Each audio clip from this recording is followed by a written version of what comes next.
Hey guys, coming in to me another movie review for guys, and this movie I'm going to be reviewing, I wanted to review this when I did 31 Days of Horror. I really did, because I thought it went very well with that, but because I already reviewed Crimson Peak as a 2015 film for 31 Days of Horror, I figured I'm not going to do two of them. So I had to wait, unfortunately, for this movie, and finally I've been able to see it, because I wanted to see this movie for a very long time. Ever since it came on VOD, I've wanted to watch it. Finally checked it out, and that movie is The Final Girls. The Final Girls, if you guys remember, was probably one of my most surprising trailer reactions. I thought this movie was going to be complete shit, and I thought the trailer looked great. I could not wait for this movie. It looked like a lot of fun. It actually ended up becoming probably one of my most anticipated movies of the year. It looked like a really fun movie that was really self-aware and really knew what it wanted to be, and I have to say that for the most part, while The Final Girls I do think has a few problems here and there, I loved this movie. I thought this was a great movie. It is by far some of the most fun I've had watching any movie this year on 2015, and also has some really great, and also is a great movie on its own. I overall really enjoyed it, and I think to any fan of horror films, this is definitely something you'll really love. So let's get to the plot of The Final Girls, which the plot in general, I really do love this movie. It's one of my favorite parts of the movie is the plot. That's something that hooked me in right away, I think, because it's great. Basically, we focus on this girl, Max, who, her mother, Amanda, is this huge horror film star. She's known for being in this classic, well, in their world, this classic slasher film, Camp Bloodbath, which basically think of like Friday the 13th, anything over the top like that. That's the kind of film that she's in. And she's known as this huge scream queen. And, one day when her mom is auditioning for this role, they get into a car, they get very distracted, and that causes the huge car accident to happen with Max living and her mom unfortunately dying. And then we cut to 3 years later when it's the anniversary of her mom's death, and they're going to be showing her movie for the anniversary. And she's kind of distanced herself from her friends, unfortunately, and you see there's a lot going on with her.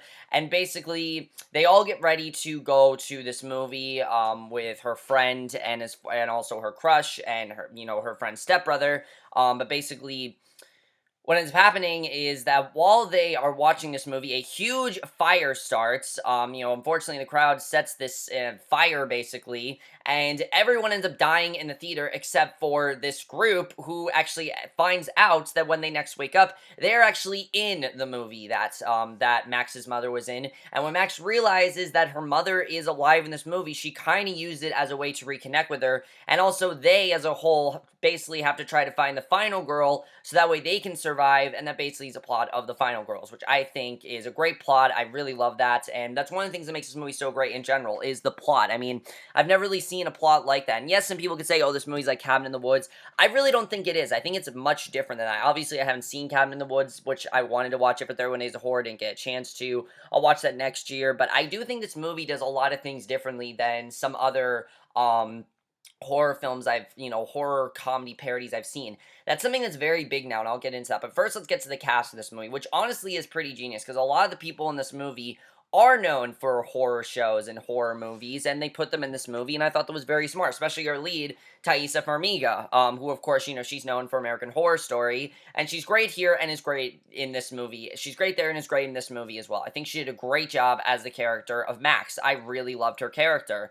The character of Max is very quiet. She's very restrained. You can tell she's holding a lot of her emotion back. I mean, she's had 3 years to deal with it, but she's kind of just accepted the fact that her mom is dead, and it's really sad. And you really do feel bad for her character. But then when she gets in this world, she kind of opens up this new world for her. But she also has some really funny moments. I think for the most part, she did a very good job. I definitely really loved her character, and she's a very good actress. I have to say, definitely did a very good job.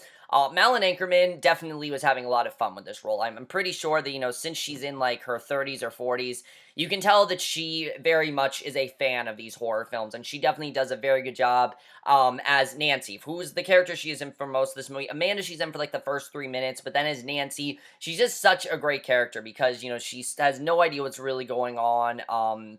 When they arrive and everything, but the way that Max uses this as an opportunity to connect with her is very interesting, and it definitely is one of the most interesting parts of the movie is their bonding, and I think it also ended up becoming very, very strong. I thought as a whole, you really bought these two as mother and daughter, and then you bought them as the daughter of this person in this film. They would use that very, very well, and I definitely really enjoyed that, and I thought they overall were really, really great. Alexander Ludwig is great as Chris. I really loved his character because he's the complete opposite of Adam Devine's character, which I'll get into Adam Devine's character. But he definitely did a very good job. You can tell from the beginning he is going to be the love interest of Max, but that kind of is the point of this movie. There's certain things that just go with the tropes, and I definitely really like that. Who really surprised me was Nina Dobrev. She actually had, I think, one of the big standout emotional scenes of this movie, and she really did a great job. I mean, I know she's a great actress, obviously, from the Vampire Diaries, but this is the first thing I've seen her in since the Vampire Diaries, and she really did a great job, I have to say. She was fantastic in this movie. Definitely one of the standout scenes that I will talk about, and she really was great. She also kind of played the slut of the group very well. She basically is the slut of the group, and she definitely was very great with that. Elias Sawkat as Gertie, Max's best friend. I definitely liked her character. I thought she was really great. There are actually some cool things they do with their character that I enjoyed. But the one in the best of the group, the one that I think we most can relate to, is Thomas Middleditch as Duncan. He is a horror super fan. I mean, he knows everything that's going to happen. He's clearly seen these movies many, many times, and it is hilarious to watch him just know exactly what's going to happen every single time. And the fact that he has this knowledge is really what makes this movie so great, because like when music starts, he knows, oh, that's when a kill is coming. He just knows everything very, very well, and he definitely did a really great job. And if you're a fan of horror movies, Duncan is that character. I mean, he is you, basically. If you're like any kind of super fan or you know a horror movie very well, that's Duncan, and he definitely did a very good job with that. I thought he was very funny, and the ensemble as a whole was really great. However, the characters in the movie, the actual movie, of Camp Bloodbath, were also very funny. Adam Devine, especially as Kurt, just was so over the top great. He very much is like a Chad Radwell, just a bit different. He's not as fucked up as Chad Radwell. He's Kurt, who basically just wants to have sex with every girl that there is, and that's all he talks about. He just talks about having sex, and it's really funny. He just did a great job. His puns were great, his over-the-top references, everything was great with his character. Angela Trimber was also really great as Tina, and I thought Chloe Bridges as well, who plays the final girl, the person that's supposed to be the final girl, Paula, was also really great. Everyone in this movie, you can tell, was just having a bunch of fun. One of the best casts of the year by far, and they all really did a great job, I have to say. Everything one was really great. Now, the directing here is exactly what I want Scream Queens to be. If you guys know, my biggest thing with Scream Queens is that they want you to take some things about it seriously, and this movie does that too. But the thing that this movie does well is show how ridiculous this is, and show how over the top kills can be and things like that. And you can tell that the director here, Todd Strauss Skousen, is a huge fan of these kind of horror movies. He acknowledges how cheesy they are, and anyone that's a fan of something can easily make fun of it. And I think Todd Strauss Skousen does a very good job with that. He not only makes fun of horror movies, but he also pays very good tribute to them. And he definitely did a very good job with the directing here. Very, very good. Very consistent tone. But it also had a lot of heart to it. I wasn't expecting this movie to have as much heart as it did to it. It really does have a lot of heart, and that's something I thought was really great about this movie. He definitely did a very good job with the directing. The screenplay also really surprised me. One of the funniest screenplays of the year by far. There are so many hilarious scenes in this movie. Just seeing these 80s tropes, characters find the technology and stuff that the modern characters have. They didn't get rid of anything. They still have their bags and everything. So there's a part where they see their phone and they're, just freaking out over what a phone can do. It's really funny stuff. And yes, it's been done in other movies, but it works very well here, and I definitely really enjoyed that. And I thought it was definitely very funny to watch.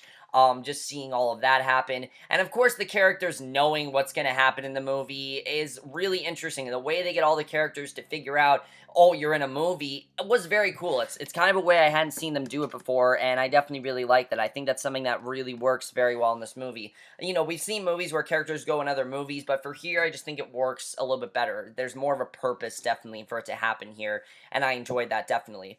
My only real complaint with The Final Girls is the fact that it's PG-13. That's really my only complaint. It's PG-13, and, not that that was bad. I think it's fine that's PG-13. I just felt if it was R, they could have gone away with a bit more. Maybe make fun of the over-the-top violence of Friday the 13th. You guys know I hate Friday the 13th. I think it's a terrible movie. I mean, I think it's a good movie if you grew up in that time period, but if you watch it now, it is terrible. It's a horrible movie. But I think they would have been great if they made fun like how over the top the blood was, or how much unnecessary nudity there is, which they do make fun of in the movie. It's just I feel like they could have done a bit more if it was R, and that's really my only thing there. That's really my only complaint with the Final Girls. Other than that, I really love the movie.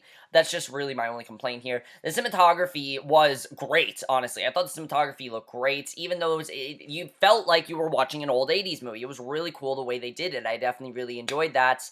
But you also had some really great effects in this movie. Like, the way they transport them through the world is really cool. I thought they did a really great job with the cinematography, and I definitely really enjoyed it. A lot of fun to watch, definitely. And a lot of really fun moments they did with the cinematography. I definitely thought it was a lot of fun to watch. I really enjoyed it overall.